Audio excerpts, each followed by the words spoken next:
नमस्कार दोस्तों, आइए जानते हैं हरतालिका तीज व्रत कथा।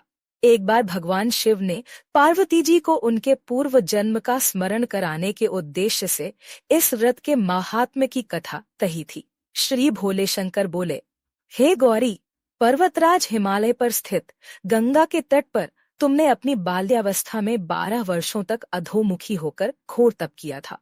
इतनी अवधि तुमने अन्न ना खाकर पेड़ों के सूखे पत्ते चबाकर व्यतीत किए। माघ की विकराल शीतलता में तुमने निरंतर जल में प्रवेश करके तप किया। वैशाख की जला देने वाली गर्मी में तुमने पंचाग्नि से शरीर को तपाया। श्रावण की मूसलधार वर्षा में खुले आसमान के नीचे बिना अन्न जल ग्रहण किए समय व्यतीत किया। तुम्हारे पिता तुम्हारी कष्ट साध्य तपस्या को देखकर बड़े दुखी होते थे। उन्हें बड़ा क्लेश होता था। तब एक दिन तुम्हारी तपस्या तथा पिता के क्लेश को देखकर नारद जी तुम्हारे घर पधारे। तुम्हारे पिता ने हृदय से अतिथि सत्कार करके उनके आने का कारण पूछा। नारद जी ने कहा, गिरिराज, मैं भगवान विष्णु के भेजने पर यहाँ उपस्थित हुआ हूँ। आपकी कन्या ने बड़ा कठोर तप किया है। इससे प्रसन्न होकर वे आपकी सुपुत्री से विवाह करना चाहते हैं। इस संदर्भ में आपकी राय जानना चाहता हूँ। नारद जी की बात सुनकर गिरिराज गदगद हो उठे। उनके तो जैसे सारे क्लेश ही दूर हो गए। प्रसन्नचित होकर वे बोले, श्रीमान, यदि स्वयं विष्णु मेरी कन्या का वरण करना चाहते हैं तो भला मुझे क्या आपत्ति हो सकती है। वे तो साक्षात ब्रह्म हैं। हे महर्षि, यह तो हर पिता की इच्छा होती है कि उसकी पुत्री सुख संपदा से युक्त पति के घर की लक्ष्मी बने। पिता की सार्थकता इसी में है कि पति के घर जाकर उसकी पुत्री पिता के घर से अधिक सुखी रहे। तुम्हारे पिता की स्वीकृति पाकर नारद जी विष्णु के पास गए और उनसे तुम्हारे ब्याह के निश्चित होने का समाचार सुनाया। मगर इस विवाह संबंध की बात जब तुम्हारे कान में पड़ी तो तुम्हारे दुख का ठिकाना न रहा।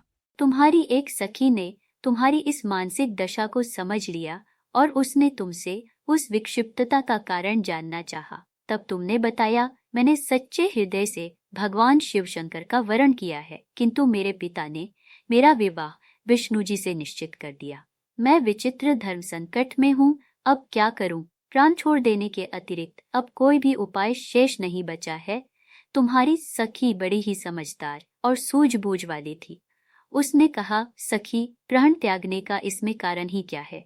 संकट के मौके पर धैर्य से काम लेना चाहिए। नारी के जीवन की सार्थकता इसी में है कि पति रूप में हृदय से जिसे एक बार स्वीकार कर लिया, जीवन पर्यंत उसी से निर्वाह करें। सच्ची आस्था और एक निष्ठा के समक्ष तो ईश्वर को भी समर्पण करना पड़ता है। मैं तुम्हें घनघोर जंगल में ले चलती हूँ, जो साधना स्थली भी हो, और जहाँ तुम्हारे पिता तुम्हें खोज भी ना पाएं।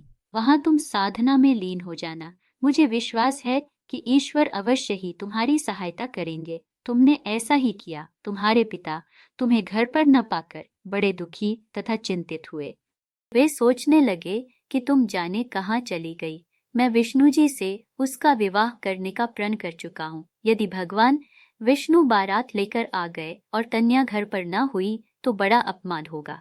मैं तो कहीं मुंह दिखाने के योग्य भी नहीं रहूंगा। यही सब सोचकर गिरिराज ने जोर शोर से तुम्हारी खोज शुरू करवा दी। इधर तुम्हारी खोज होती रही और उधर तुम अपनी सखी के साथ नदी के तट पर एक गुफा में मेरी आराधना में लीन थी। भाद्रपद शुक्ल तृतीया को हस्त नक्षत्र था। उस दिन तुमने रेत के शिवलिंग का निर्माण करके व्रत किया। रात भर मेरी स्तुति के गीत गाकर जागी। तुम्हारी इस कष्ट साध्य तपस्या के प्रभाव से मेरा आसन डोलने लगा। मेरी समाधि टूट गई। मैं तुरंत तुम्हारे समक्ष जा पहुंचा और तुम्हारी तपस्या से प्रसन्न होकर तुमसे वर मांगने के लिए कहा।